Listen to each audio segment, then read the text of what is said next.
Louvamos a Deus pela presença dele entre nós e também porque Deus deixou a sua fala entre nós e para nós, que é a Sagrada Escritura, a Bíblia. Nós temos o privilégio de nos debruçar sobre ela, entendermos algumas coisas a respeito do Deus que nós servimos e daquilo que Deus espera de cada um de nós.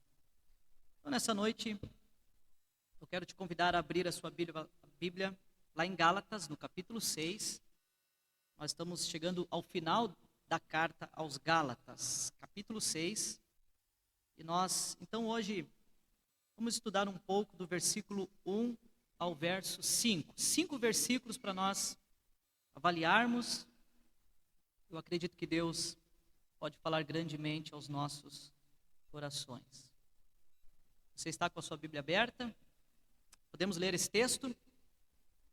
Diz assim a palavra de Deus: irmãos, se alguém for surpreendido em alguma falta, vós, que sois espirituais, corrigi-o com espírito de brandura, e guarda-te, para que não sejas também tentado.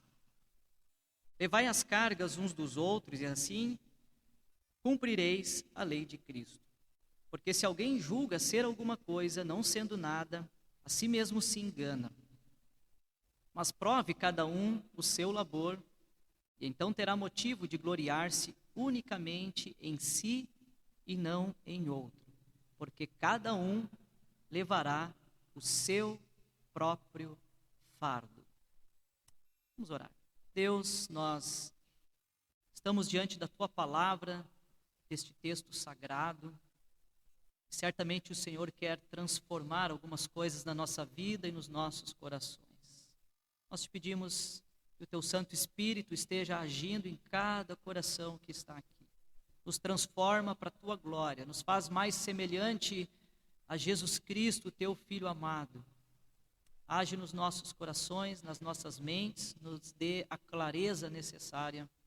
É o que nós te pedimos, Senhor, e desde já nós somos gratos. No nome de Jesus Cristo, amém. Meus irmãos, nós temos como título da nossa meditação dessa noite, carregando os fardos uns dos outros. Carregando os fardos uns dos outros. Você já teve que carregar um grande peso e se sentiu tanto quanto incapaz ou impotente? Você teve que em algum momento pedir ajuda? Eu acredito que em várias situações da vida isso tenha acontecido. Isso já aconteceu comigo, talvez tenha acontecido com você.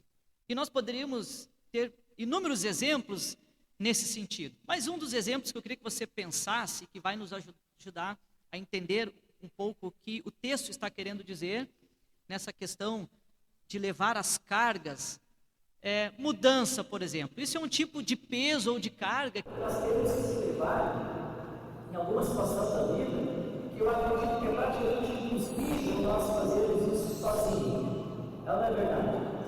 Eu já precisei de mudanças e tive que contar com algumas pessoas que me ajudaram. Mas aquelas cargas de fogo, as panelas, é mais fácil. Mas chega na hora de carregar uma geladeira, eu acho que ninguém consegue pegar uma geladeira nas costas e sair andando, né?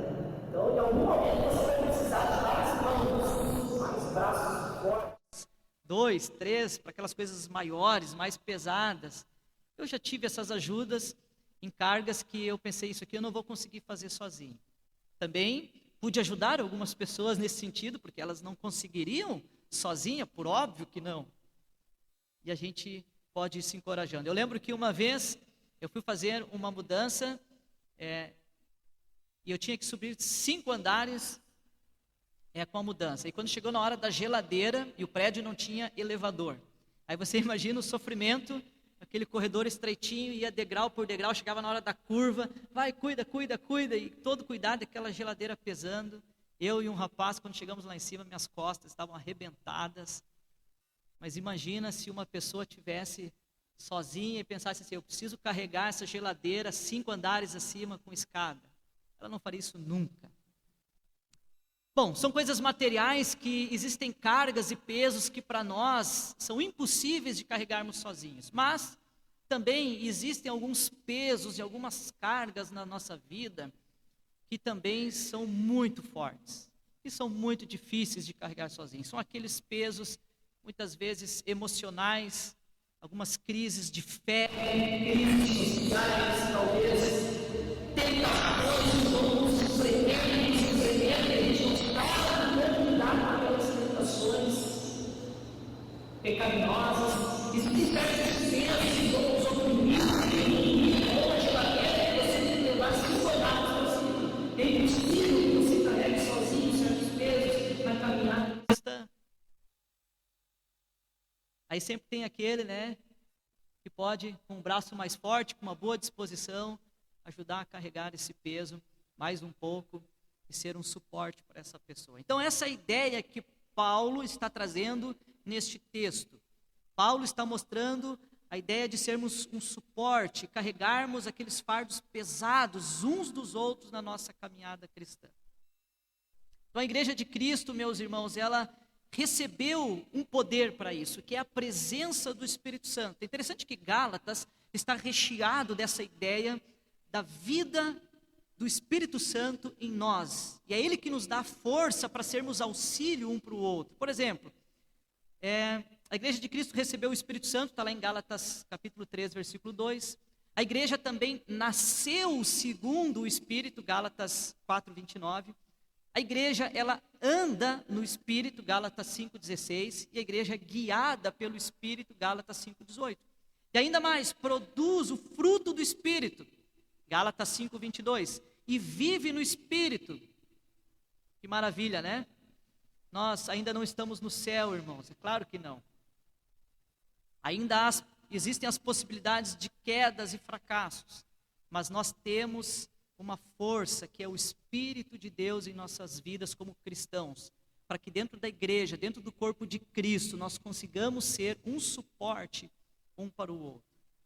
E o texto que nós acabamos de ler, eu quero pontuar algumas coisas para a nossa reflexão agora nessa noite. Se você está com a sua Bíblia aberta, que nós fizemos uma leitura inicial, eu quero te encorajar a mantê-la aberta. Alguns versículos eu vou colocar no slide, mas é interessante que você confira, você esteja colocando o olho ali, avaliando junto comigo este texto nessa meditação dessa noite.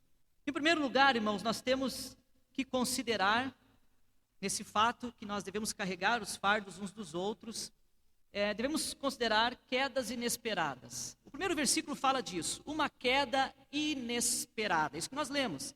Irmãos, se alguém for surpreendido em alguma falta, vossas coisas espirituais corrigiu. Se alguém for surpreendido. Eu destaquei aqui nesse versículo algumas coisas que nos ajudam a entender melhor. Primeira coisa que nós precisamos entender é que esse texto está nos mostrando que é possível cair. Aqui não é o lugar de supercrentes, de um monte de esperança, todo mundo passando certinho, ninguém pega, ninguém dá. Não. Esse texto, Paulo está nos mostrando que é possível cair. Então, essa coisa que ele fez, que ele está nos dando, se alguém, Deus incluindo todos. Se alguém queria todos, se alguém não fala, não passou, se alguém presbítero já começou mas se alguém louvou o presbítero pega, eu não imaginava isso fulano. Como não imaginava?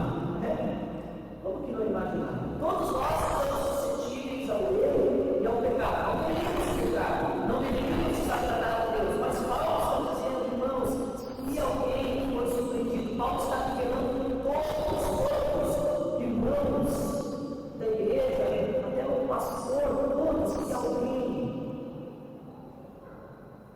sem exceção, Paulo engana todos. Fomos libertos, meus irmãos, da condenação do pecado, do poder do pecado, mas nós ainda não estamos livres da presença do pecado. Nós não temos mais a condenação do pecado, isso já foi pago na cruz de Cristo. É certo isso, mas a influência desse pecado continua em nossas vidas. Ainda existe uma natureza pecaminosa dentro de nós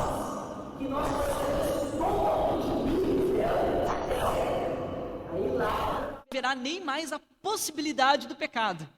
Não haverá mais essa possibilidade. Mas enquanto vivemos aqui, mesmo crentes em Cristo Jesus, com a presença do Espírito Santo, a natureza pecaminosa continua.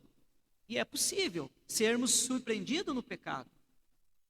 Além do primeiro aspecto, que é possível, todos são possíveis de cair, nós deveríamos considerar também que isso deve ser um acidente. Olha o que diz o texto bíblico. Se alguém for surpreendido. Então isso deveria ser uma surpresa, não deveria ser uma obviedade, que as pessoas pequem. Paulo está nos mostrando também que isso deve ser um acidente. Então o termo surpreendido aqui indica que não se trata de um caso de uma desobediência deliberada, de uma rebeldia deliberada. Não, a pessoa ela está querendo agradar a Deus, ela está se esforçando para agradar a Deus. Ela tenta fazer tudo correto, mas em algum momento ela peca. Isso é um acidente. Não é aquele negócio que você levanta todos os dias e pratica o mesmo ato pecaminoso de maneira deliberada, porque você quer se satisfazer, você diz eu gosto, e eu não estou nem aí para Deus. O que Deus acha, o que Deus pensa, não importa eu satisfazer os meus desejos. E aí você está vivendo uma vida de escravidão de pecado. Então esse versículo nos dá essa ideia, que é possível que todos caiam, também que deve ser um acidente, um acidente. Essa palavra aqui, falta, por exemplo, significa literalmente pisar fora do caminho.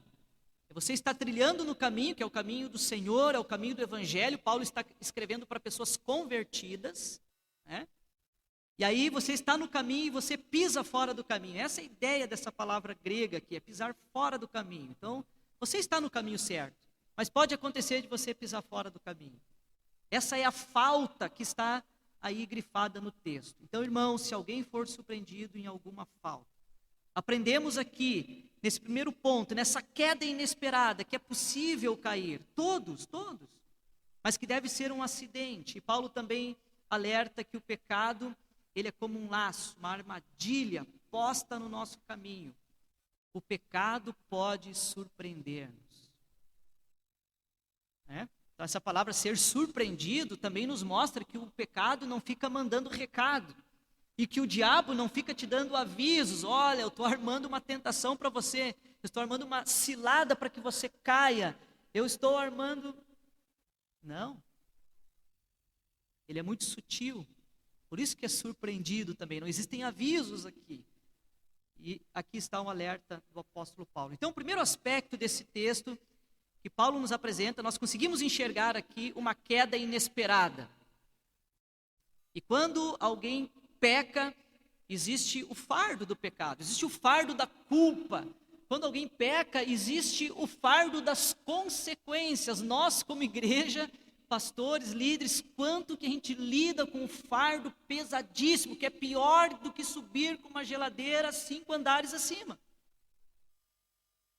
É a depressão, é a culpa, é o desespero, é a angústia, a falta de fé.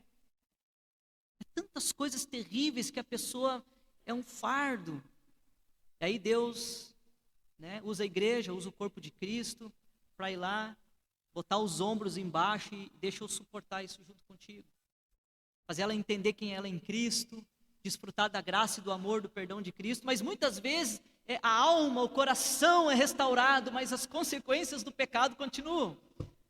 Aí a igreja, muitas vezes, irmãos em Cristo, pastores, líderes, a igreja está lá, tudo bem, você vai ter que sofrer essas consequências do pecado, nós vamos sofrer junto contigo. Nós temos vários casos aqui na igreja, de que nós fomos lá sofrer junto com as pessoas, ser um auxílio, inclusive nas consequências do pecado. Porque o peso estava insuportável das consequências do pecado. Porque o pecado tem consequências. Deus pode nos perdoar, a pessoa pode se sentir perdoada em Cristo. Livre, leve, em paz com o Senhor, por aquele pecado que ela cometeu. Mas tem pecados que trazem consequências terríveis, que trazem dor, sofrimento, peso, cargas a serem suportadas. Temos vários exemplos aqui na igreja, de nós estarmos suportando e sendo um auxílio nas consequências do pecado da pessoa. porque o fardo estava sendo terrível. Então Paulo está nos mostrando isso. Ponto 2, Paulo vai nos mostrar aqui a respeito de correção amorosa. Então, quando a pessoa tem um fardo, muitas vezes esse fardo é fruto do pecado, ou para mim, nessa palavra dele aí, o que nós vamos fazer? Nós vamos colocar outro fardo na sua pessoa. Você é pecador, está desconfiado de você, né? Daí outros fazem fofoca, outros isso, outros aquilo, outros, não vamos dar para ele exemplo porque não, né? Vamos conversar com ele porque ele pecou, ou ele pisou fora do caminho. Muitas vezes nós colocamos um fardo, pergunta maior, e nós olha, isso os fariseus faziam naquela época. Eles eram especialistas em colocar um fardo, Jesus estava em Mateus capítulo 24, poucas pessoas que nem eles mesmos conseguiam suportar a fardo, eles gostavam. Eles tinham prazer em colocar mais fardo sobre as pessoas. Mas Paulo vai nos dizer que nós devemos ter, então, uma das maneiras que nós temos um suporte dessas quedas inesperadas, das consequências que o pecado traz, uma das formas é a correção amorosa. Vós, espirituais, corrigiu com espírito de brandura, e guarda-te, para que não sejais também tentado. Interessante isso, né? Olha só, eu gosto muito dessa expressão aqui, Paulo diz, vós que sois espirituais. O apóstolo Paulo não diz assim, olha, os pastores devem corrigir com amor. Os líderes da igreja devem corrigir com amor. É isso que Paulo está dizendo no texto? Paulo está dizendo, vós que sois espirituais. Quem é espiritual? Aquele que nasceu de novo um dia em Cristo Jesus. Aquele que entregou a sua vida a Cristo Jesus, reconheceu como Senhor e Salvador da sua vida, agora o Espírito Santo habita nele, então ele é espiritual, porque ele tem a presença, ele nasceu do Espírito, ele tem o fruto do Espírito, ele anda no Espírito, ele vive pelo Espírito, não é só o pastor, são todos vocês que estão aqui. Só que nós pensamos assim, será que o pastor não está vendo? Será que o pastor não vai chamar para conversar? Será que o pastor não vai dar um jeito naquele ali que está pisando fora do caminho? Vós que sois espirituais. Sabia que a Bíblia te autoriza você chegar amorosamente no teu irmão e convidar ele para tomar um chimarrão, um café, conversar amorosamente e ajudá-lo a corrigir esse passo fora do caminho que ele está dando, essa falta, esse pecado. Deus quer te usar para isso, só que é muito fácil nós transferirmos a responsabilidade para o pastor, para o presbítero, para o líder da igreja. Não, eu não faço isso, meu papel é outro na igreja. Deixa o irmão lá com o pecado dele, se o pastor viu, ele que dê um jeito, se não viu, eu que não vou me meter, vou arranjar confusão para o meu lado. Isso não é ser espiritual. Isso é ser carnal. Quando eu penso, deixa assim que eu não vou arrumar confusão para o meu lado. O pastor que deu um jeito nele. Porque não existe um meio termo. Ou vocês, ou nós somos espirituais a ponto de corrigir amorosamente, ou então nós somos carnais. Não existe um meio termo nas Escrituras. Somos carnais. E Paulo está nos mostrando isso de maneira muito clara. Então, a ideia central aqui é corrigir o irmão. Isso é a ideia central. A ideia eu coloquei aqui no slide uma palavra grega para os irmãos, que é o que fazer com esse irmão? Corrigir, essa ideia de restaurar. A palavra grega é catarse. E essa palavra é usada como um termo médico, referindo-se a restaurar o osso fraturado ou o osso deslocado. Então, às vezes você não ouviu, às vezes você vai pegar e colocar no lugar, não vai doer, talvez a pessoa vai dizer, não vou morrer aqui. E você vai dizer, mas você dá uma vida. Você vai, voltou de novo, né? Essa é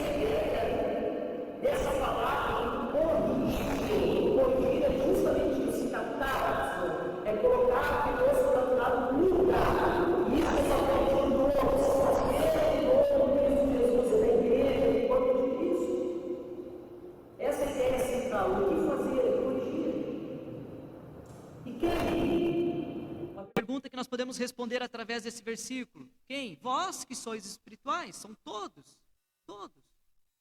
E como fazer isso? O texto também nos mostra como nós devemos fazer. Nós devemos fazer com espírito de brandura.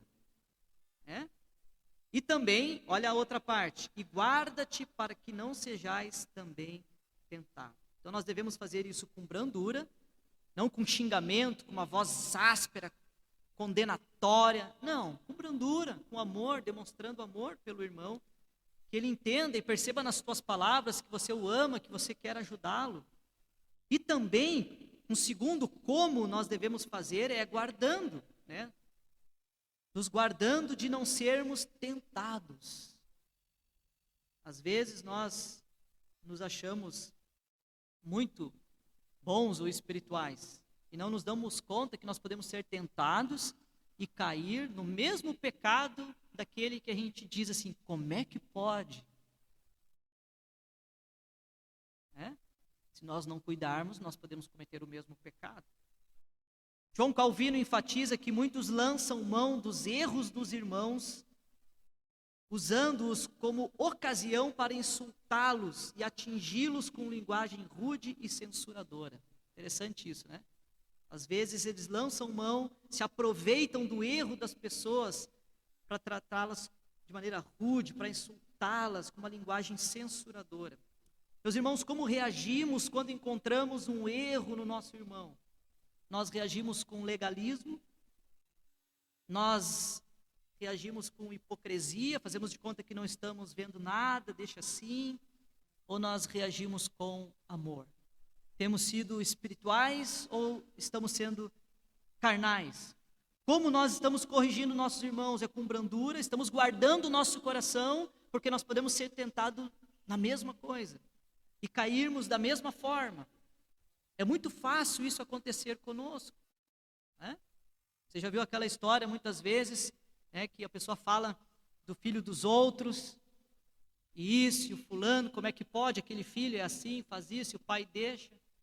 Depois a pessoa tem as mesmas lutas com o filho, que falou de outro, Como se a gente conseguisse, dominar o filho como uma máquina. O que ele vai pensar no futuro, o que ele vai decidir, o que ele vai fazer, o que ele vai desejar, não é assim. Muito fácil julgar. Se fosse meu filho, calma. Daqui um pouco você pode ter o mesmo problema. E tantas outras situações. Às vezes nós falamos de um irmão que está pecando numa área, e talvez ele esteja pecando mesmo, mas você está falando, você está fazendo fofoca, veja, você também está pecando.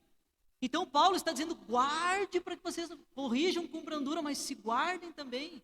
Porque talvez você foca muito no pecado do outro, quando vê você está pecando também. Não está fazendo o pecado que ele fez, mas você está fazendo o pecado da fofoca. E diante de Deus é a mesma coisa. Ofende a santidade de Deus da mesma forma.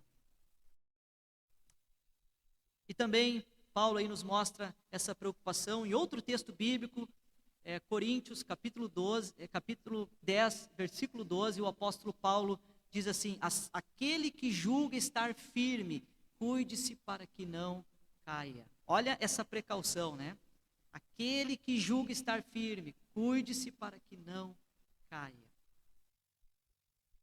Terceiro aspecto desse texto que nós podemos enxergar então, nós podemos ver aqui um suporte prático. E o versículo 2 vai nos mostrar isso. Paulo vai dizer o seguinte, e vai analisar os uns dos outros e assim cumprireis a lei de Cristo. A confrontação não é apenas verbal, implica também uma ajuda prática, muitas vezes, como eu falei anteriormente. É necessário corrigir e colocar aquele moço no lugar que nós vimos. E às vezes é algo no qual nós vamos conversar e falar e corrigir verbalmente. Mas no final, nós precisamos literalmente colocar nossos ombros para. Nós precisamos literalmente estender nossa mão. Nós precisamos literalmente, às vezes, tirar um dinheiro do bolso para ajudar alguém. Nós precisamos literalmente tirar do nosso tempo e dedicar o tempo a outro. É uma ajuda prática. Levai as cargas uns dos outros. E mais uma vez, Paulo está dando a ideia aqui, que levar as cargas né? Quem deve levar as cargas? O pastor das ovelhas. Levai as cargas uns dos outros, mutuamente. Vós que sois espirituais, uns aos outros, é responsabilidade de todos. E assim, cumprireis a lei de Cristo. Os fariseus, eles eram muito bons em querer criar inúmeras regras. E Paulo está escrevendo para a igreja na região da Galácia, e nós já estudamos isso. Eles estavam sendo muito pressionados por pessoas que queriam criar muitas regras, ou queriam impor muitas regras do judaísmo na caminhada cristã dos crentes da Galácia. Tem que fazer isso, não pode fazer aquilo. Tem que fazer isso, não pode fazer aquilo. E ficava com uma régua da lei, medindo cada detalhe da vida daqueles irmãos. Então, era tudo bem, Cristo, mas a lei tinha que complementar. E eles eram muito bons nas regrinhas da lei. Então, quando Paulo fala isso, Paulo está como se dando um tapa de luva, né, naqueles fariseus ou naqueles judaizantes que queriam impor leis e regras na igreja da Galácia. Porque ele vai dizer que cumprir a lei de Cristo não é ficando medindo os detalhes e comparando a vida das pessoas. Cumprir a lei de Cristo é ir na prática, sofrer como Cristo sofreu pelos outros. Ser abnegado pelos outros, abrir mão de si em prol dos outros, isso é cumprir a lei de Cristo. É se sacrificar, é abrir mão pelos outros. Aí Paulo diz, quando você faz isso, vocês não querem ser tantos cumpridores de leis? Se vocês se sacrificarem, se vocês forem abnegados, se vocês abrirem mão, aí vocês estarão cumprindo a lei de Cristo. É a lei da cruz.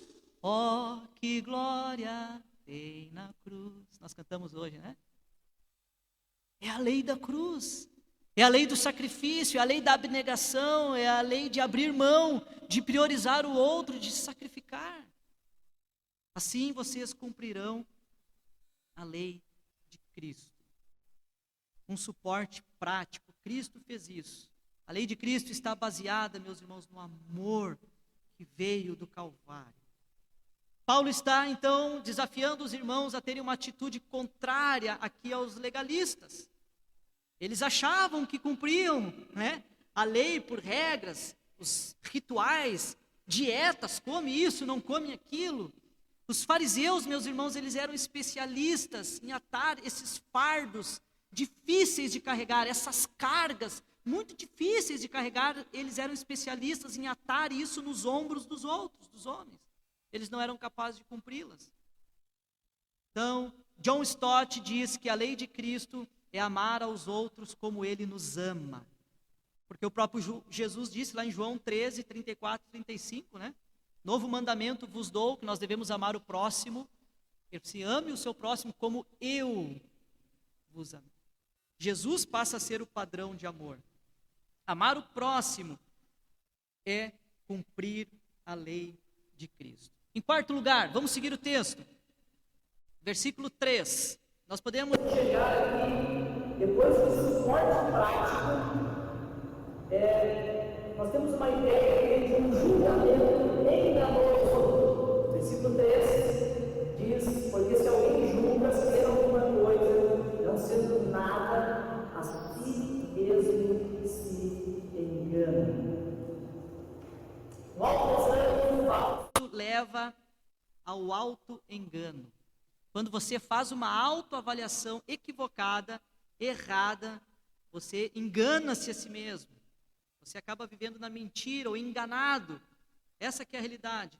Donald Guthrie diz que o verbo aqui enganar, que não ocorre em nenhum outro lugar no Novo Testamento, essa palavrinha aqui, enganar, ela é a única vez que essa palavra grega aparece em todo o Novo Testamento. É a única. E essa palavrinha aqui, então, enganar, não corresponde em nenhum outro lugar no Novo Testamento. Significa iludir a própria mente. Você se auto-engana. Você mesmo ilude a sua própria mente. Então o apóstolo Paulo dá a entender que qualquer crente que alega ser alguma coisa está enchendo sua mente de engano e de fantasia. Nós não podemos ter essa prepotência de acharmos que somos alguma coisa, e é muito fácil isso acontecer.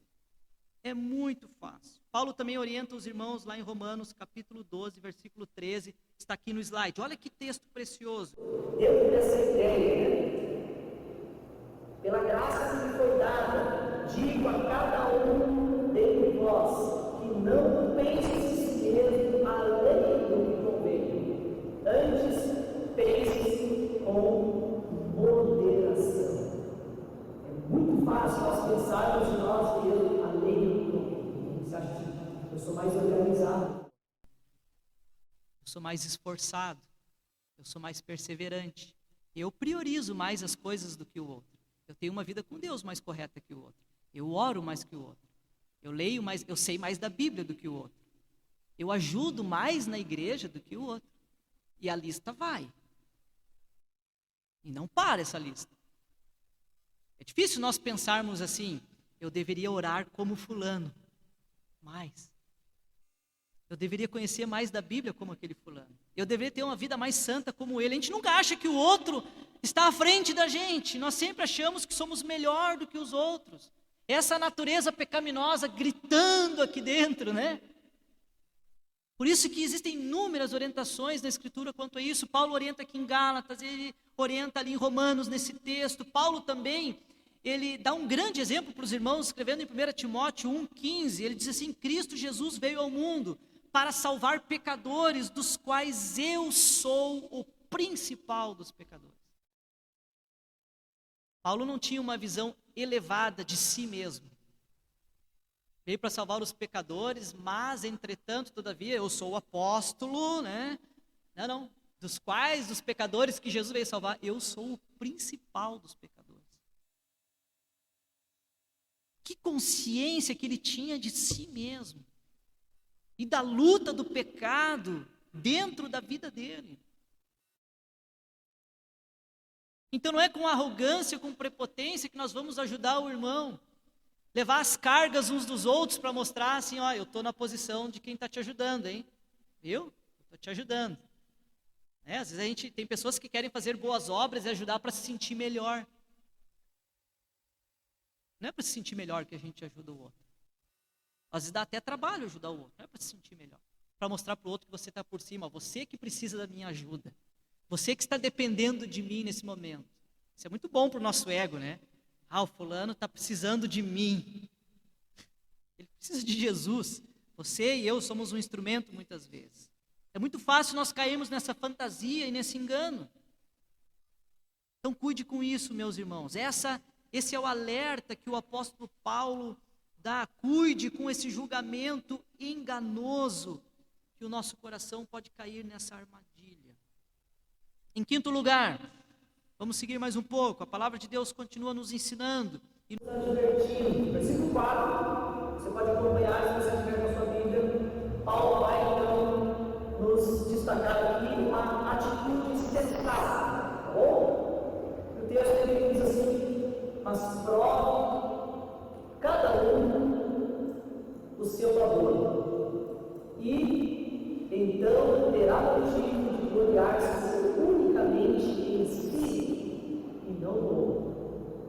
Prove cada um o seu labor. Essa palavra prove era uma palavra que era utilizada no mundo grego da época para provar a pureza de metais. Interessante, né? E olha o que Paulo está dizendo. Olha, em vez de você ficar usando regras para ficar medindo a pureza do outro, provando o outro, prove cada um o seu próprio labor, o seu próprio esforço, suas próprias obras, a sua própria conduta. Olha, prove a si mesmo. Não fique você querendo provar os outros. Deixa Deus. Deus é quem vai fazer essa avaliação. E então terá motivo de gloriar-se unicamente em si mesmo e não no outro. Por que Paulo escreve isso? Porque muitas vezes nós queremos e desejamos motivo para nos gloriarmos baseado no outro. Como assim, Andreu, nos gloriarmos baseado no outro? É porque a nossa régua, ela é o outro. É isso que nós fazemos muitas vezes. Aquele que se mede na régua da conduta de outra pessoa, ela sempre vai se contemplar favoravelmente. Às vezes por isso que Paulo fala isso, então terá motivo de gloriar-se unicamente em si mesmo e não no outro. Quando você se prova. Quando eu quero me provar, colocando o irmão do lado e comparando a minha vida, daí eu vou sempre achar mais pontos para o meu lado. E sempre vou achar mais defeito para os outros. Isso é muito básico, por exemplo, quando a gente vai lidar com um casal, ou com um conflito entre irmãos, mas casal é mais frequente. Aí você senta lá, a esposa dá uma lista de problemas, porque o marido faz isso, ele é assim, ele fala assim, mas ela não tem coragem de falar 2 defeitos dela. Mas do marido ela tem uma lista. Aí vai falar com o marido fala mais 2 horas de todos os defeitos da mulher. Eu até erro, né, pastor? Mas minha mulher, pá. Aí lá no meio, eu até erro, eu sei que eu não sou perfeito, mas ela, pá. Ou seja, nós medimos, nós nos julgamos. Essa palavra prove, nós nos provamos com uma régua inadequada. A régua é o outro. Agora, se nós nos provássemos a nós mesmos, fitando os nossos olhos na santidade de Deus, como que seria? A gente ia se enfiar num buraco, né?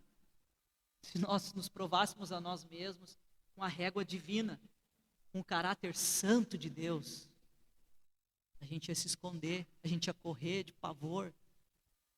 Muitos se depararam com essa régua da santidade de Deus e gritaram nas Escrituras: ai de mim, Senhor, ai de mim, ai. Só que está acontecendo um problema, o foco é o outro, ele é a minha régua, eu comparo a minha vida com a dele. Por isso que Paulo diz, olha, quando você vai ajudar o outro, ajude sem ficar provando o outro. Prove cada um o seu próprio labor. E então você terá motivo de gloriar-se unicamente em si e não no outro. É por isso que Paulo está falando isso. Então cuide. O fariseu e o publicano, Jesus contou essa parábola lá em Lucas capítulo 18, você talvez lembre disso. Jesus conta essa parábola de um fariseu, que era aquele religioso que achava que cumpria todas as regras e chegou no templo. E lá estava um publicano que era um cobrador de impostos, que era tido por todos como um grande pecador, porque ele era corrupto, ladrão, ele fazia cobranças indevidas de impostos, ninguém gostava do publicano. O rótulo estava escrito na testa do publicano, isso é um ladrão. E o fariseu era aquele que cumpria todas as regras. Os dois chegaram lá para adorar a Deus no templo. E olha as palavras do publicano, ele usava o outro, do fariseu, ele usava o outro como régua para medir a si mesmo. Lucas 18. Diz assim, daí mensagem para você ver. O fariseu sempre mulher orava consigo desta maneira: ó Deus, graças te dou porque eu não sou cego.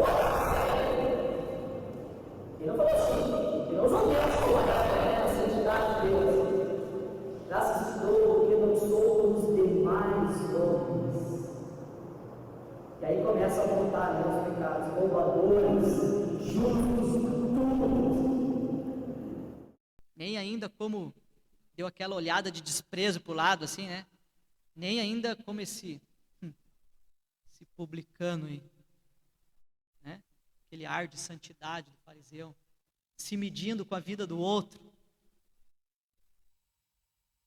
Se nós nos medíssemos com o caráter santo de Deus, nós ficaríamos de rosto no chão clamando misericórdia, misericórdia, misericórdia sobre nós.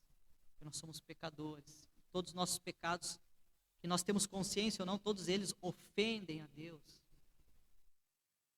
Que Deus nos ajude, meus irmãos, a termos uma atitude sensata quando nós formos ajudar uns aos outros e levar as cargas uns dos outros. E por último, então o apóstolo Paulo ele vai encerrar esse texto no versículo 5, ele vai dizer: porque cada um levará o seu próprio fardo. Aqui nós destacamos então o 6º ponto. Uma responsabilidade pessoal. Isso que Paulo está querendo dizer com essa ideia, essa frase. Porque cada um levará o seu próprio fardo. Vejam que nós podemos ver esse texto e talvez acharmos que há uma tradição, porque logo no início no início do versículo 2, levar as cargas uns dos outros. Aí você pensa, somos aprendendo, devemos levar as cargas uns dos outros. Agora chega no versículo 5, onde o Paulo diz, porque carga seu próprio fardo, eu não estou entendendo. Será que Paulo está se contradizendo aqui? O que vocês acham? Não, né? Inclusive a própria palavra grega aqui é diferente. Quando Paulo vai falar que nós devemos levar as cargas uns dos outros, a palavra grega é de um peso muito grande, que ele é insuportável de se carregar sozinho, e alguém tem que ir embaixo e ombrear, e vamos lá. É essa carga pesadíssima, insuportável. Agora, quando Paulo chega no final do texto, ele usa uma outra palavra grega, que a ideia aqui é como se fosse um fardo, uma mochila de pertences pessoais. São coisas pessoais. Então, quando as mulheres estão com bolsa aí, né? Às vezes cansa um pouco, tem marido que leva a bolsa para a mulher, que eu já vi aí, né? Ou mochila, você sai durante o dia, você vai para a faculdade, coloca aquela mochila, ali tem coisas pessoais, você fica o dia inteiro fora de casa, tem uma escova de dente, tem isso, tem aquilo, tem um computador, e o material de escola, de trabalho. É aquela mochila que é para você carregar.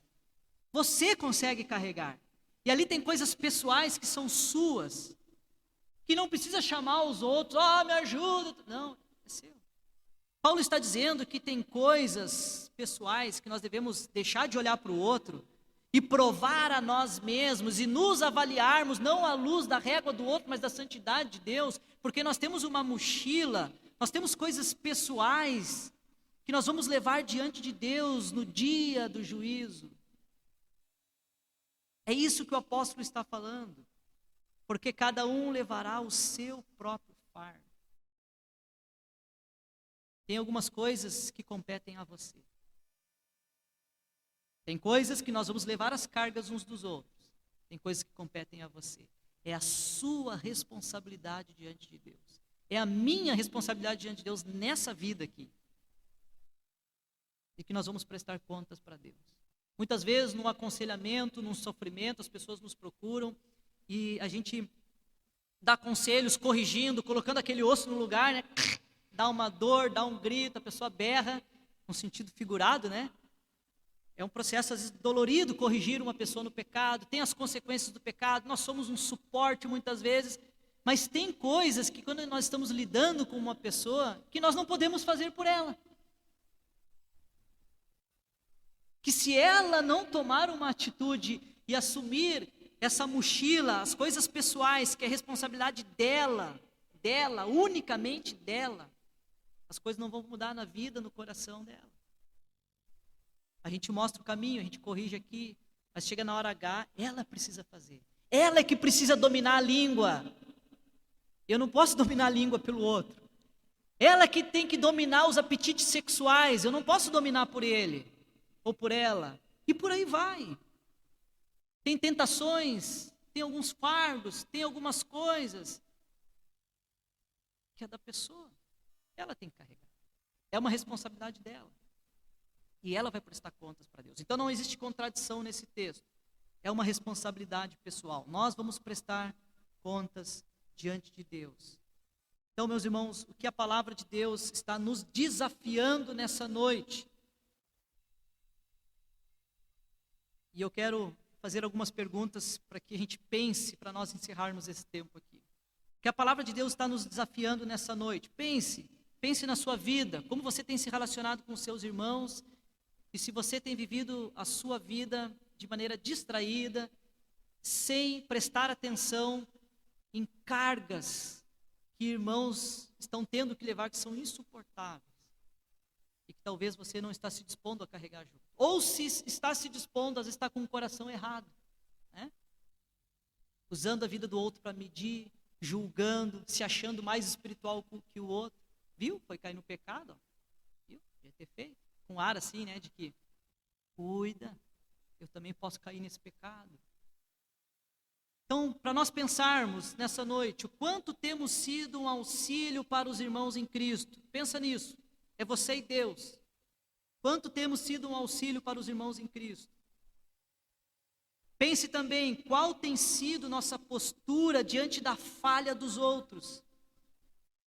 Tem sido uma postura de humildade ou de arrogância? O que passa na nossa mente, no nosso coração? O que a gente fala quando nos deparamos com a falha dos outros? Qual é a nossa atitude, em primeiro lugar? Né? Qual é a nossa postura? Fazemos alguma coisa? Falamos alguma coisa? O que falamos? Como falamos? O que fazemos? Como fazemos? Como temos exercido nossa responsabilidade pessoal diante de Deus? Pense nisso. Talvez exercemos nossa responsabilidade sempre baseado nos outros, medindo pelos outros. Não, eu já estou fazendo demais porque ninguém está fazendo nada. Opa, minha régua é o outro então, né? Nós nunca fazemos demais para Deus. Como temos exercido nossa responsabilidade pessoal diante de Deus? Ninguém vai poder falar isso diante de Deus um dia. Ah, não, é porque eu estava me comparando com os irmãos e eu fazia até demais. Você imagina você falar isso para Deus um dia?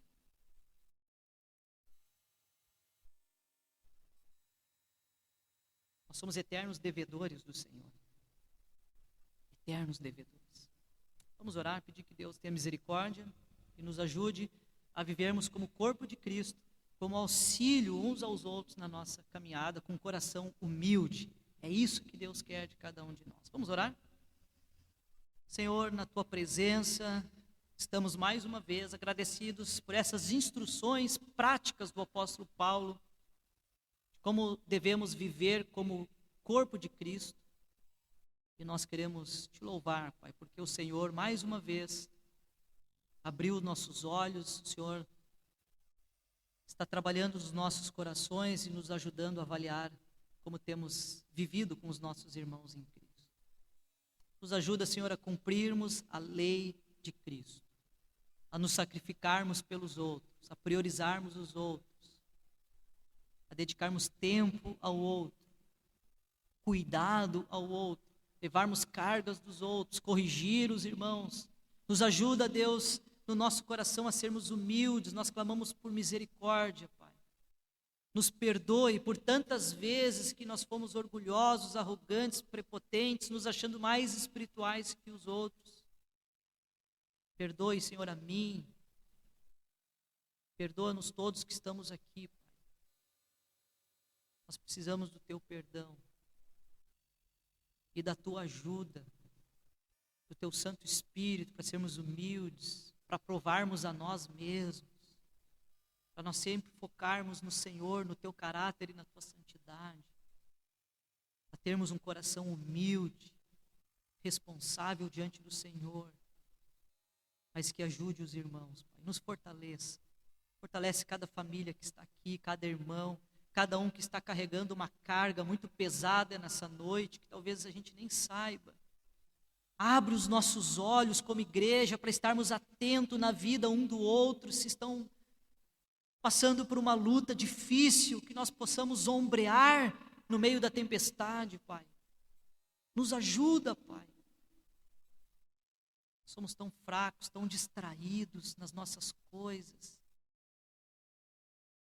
Nos ajuda a vivermos como o Senhor quer que vivamos a igreja de Cristo. Em nome do Senhor Jesus, o Teu Filho precioso, que nós assim oramos e Te agradecemos. Amém e amém.